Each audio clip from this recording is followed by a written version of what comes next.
자, 이번 시간에는 남비호 특강 용도구역 할게요. 용도구역은 한 문제에 나오거나 안 나오거나 하거든요. 그 중에서 그동안 제일 많이 나왔던 것만 용도구역 보시면 한 문제가 어떤 유형이었냐. 일단은 용도구역이 몇 개예요? 그러면 용도구역. 제일 규제가 좀 센 거였죠. 개도, 시수, 입. 5개죠. 5개. 그럼 여기서 간단하게 개시, 수도, 입 할 때 요거 입지 규제, 최소 구역은 규제를 좀 완화를 해주는 건데 이 세 가지는 전부 다 규제를 좀 강화한다 이런 느낌이 있어야 돼요. 그래서 기존에 용도 지역이 있었는데 여기다가 용도 지구 만들었는데 이걸로도 안 돼서 만든 게 용도 구역이에요.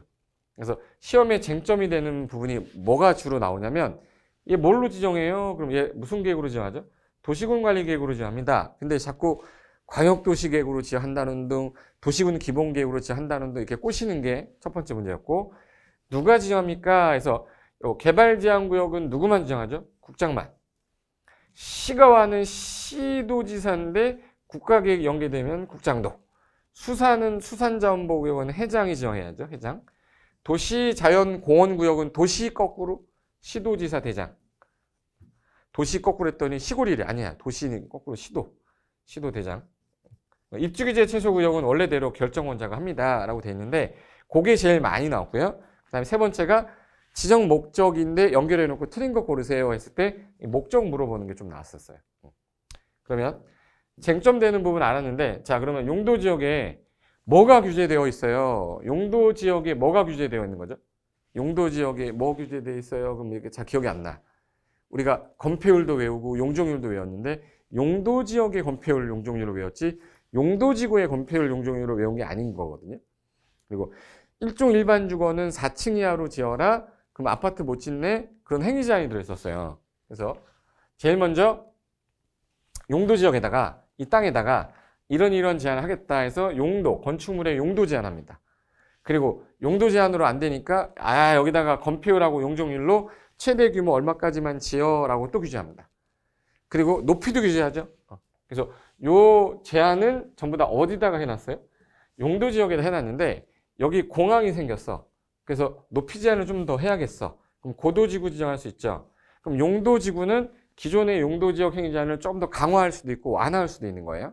그래서 나온 게 용도지구였는데 그걸로도 안 되면 용도지역, 용도지구의 행위 제한을 강화 또는 완화해야 되죠. 그래서 용어 정의 보시면 용도구역이 뭐예요? 라고 하잖아요. 기존에 있던 토지의 이용 건축물의 용도, 건폐율, 용적률, 높이 이거 어디에 돼 있죠? 용도지역에 돼 있잖아. 그리고 용도지구에 돼 있죠. 이 제한을 가지고 안 되니까 강화하거나 완화를 해서 도시가 무질서하게 시가화되는 거 막고 계획적, 단계적 토지 이용을 도모하기 위해서 종합적 조정 관리를 위해서 무슨 계획으로 합니까? 그러면 도시군 관리 계획으로 한다. 이게 제일 중요한 거예요. 그럼 누가 지정합니까? 할 때, 자, 개발 제한 구역은 목적이 무자생보예요. 무자생보에서 좀 바보같이 해줘야 돼요. 무자생보. 무질서한 확산 방지, 자연환경 보호에서 건전하게 생활할 수 있는 환경 확보하고 국가 보안상 어느 분만 지정해요? 그러면 국장만. 그리고 시가화는 무질서하게 시가화되는 걸 막고 단계적으로 천천히 개발하겠다 해서 유보기간을 5년에서 20년 기간 중에 정해요. 그 기간 동안은 절대 개발하지 마. 이게 시가화야. 그래서 시가화는 이 쌍시옷이 많이 들어가요. 이런 시가화는 목적이 시계고 시가화가 되는 날부터는 이거는 누구가 지정해야 돼요? 시도지사가 지정합니다. 단 국가계획 연계될 때는 누구도 가능해요? 국장. 이게 이제 제일 잘 나오고, 수산자원보호구역은 창피해요. 읽기도 똑같아. 수산자원 보호 육성이나 이건 해수부 장관이죠. 해양수산부 장관이 결정한다.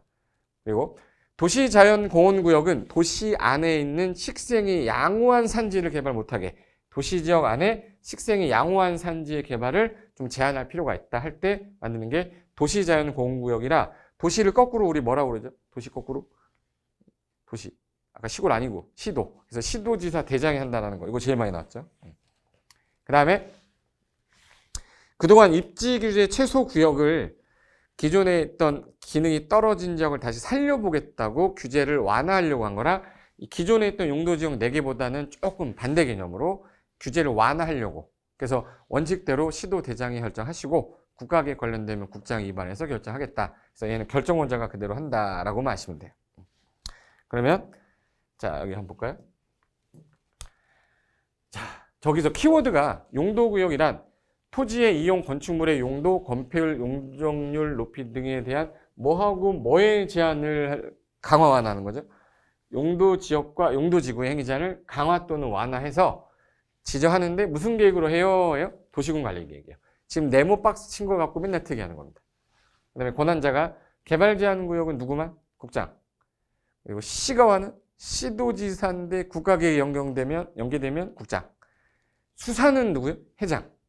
그 다음에 도시자연공원구역, 도시 거꾸로 시도지사 대장. 그리고 예외 입지규제는 결정권자다 해서 여기까지만 일단 하시고 더 이상 할 것도 없어요. 그래서 총정리해 보겠습니다. 자, 개발제한구역에서는 암기할 게 무자 생보예요.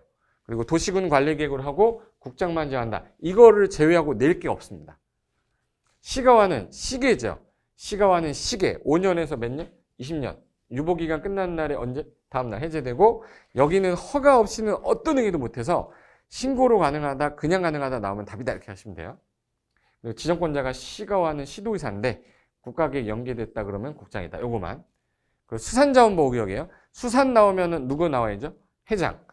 제목 그대로 회장이죠 하는데 행위제한이 따로 법률이라는 수산자원관리법에 있기 때문에 시험범위 없어요. 그래서 회장만 기억하면 돼요. 먹고 싶다 회장. 도시자연공원구역은 도시 거꾸로 뭐예요? 시도지사 대장이고 그리고 도시군 관리 계획을 하고 도시 안에 식생이 양호한 산지를 보존하겠다가 주목적이다. 끝. 키워드야 이거. 그리고 얘는 결정권자가 하는데 입지규제 최소구역도 도시군 관리 계획으로 지정하되 지정하고 나면 계획을 짜서 완화 등을 하겠다. 그래서 얘는 대상 지역이 주로 나왔는데 이번에 나올 거는 계획 파트가 나오지 않겠나. 그 정도까지만 보셔도 용도구역 5개는 끝납니다. 이렇게 끝내시면 되고요. 개발제한구역 나오면 이건 우리 개특법이라 시험범위가 아니고 시가와는 시험범위 있고 여기 시험범위 있어요. 그래서 시가와는 시가와 조정구역은 시도의사가 시계 목적으로 행위자는 시다. 대부분 싼으로 돼 있고 위반하면 싼 년 이하 징역 싼 1,000만 원 해당 벌금 때려요. 여기서 말하는 건 3년 3천입니다. 그래서 시가와 시도의사 시계 시다 싼 년 싼 천 이렇게 기억하세요. 그리고 산지 전용 의제는 있는데 농지 전용 의제가 없다가 시험에 좀 많이 나왔고 그 다음에 입지규제 최소구역은 대상 지역을 주로 물어보거나 행위자 완화되는 내용이 뭐냐 그리고 결정권자가 지정한다는 거 기억 좀 하시고 특이한 게 입지규제 최소구역이 지정되는 순간 특별건축구역으로 결정옷이 된 것으로 본다. 슈퍼주니어 우리 리더 이름이 뭐예요? 이특. 여기는 입특이라고 그래요. 입특이다. 여기까지. 그래서 용도구역 빠른 시간 안에 정리했는데 이게 처음에는 공부가 안 된 사람은 무슨 말인가 할 건데 공부됐던 사람은 저것만 알면 되겠구나 라고 생각하시고 간략하게 외워두시면 되겠습니다. 자 그러면 용도구역은 이것으로 마치고 다음 시간에 또 안비어 특강 때 뵙겠습니다. 자 수고하셨고요. 다음 시간에 뵙겠습니다.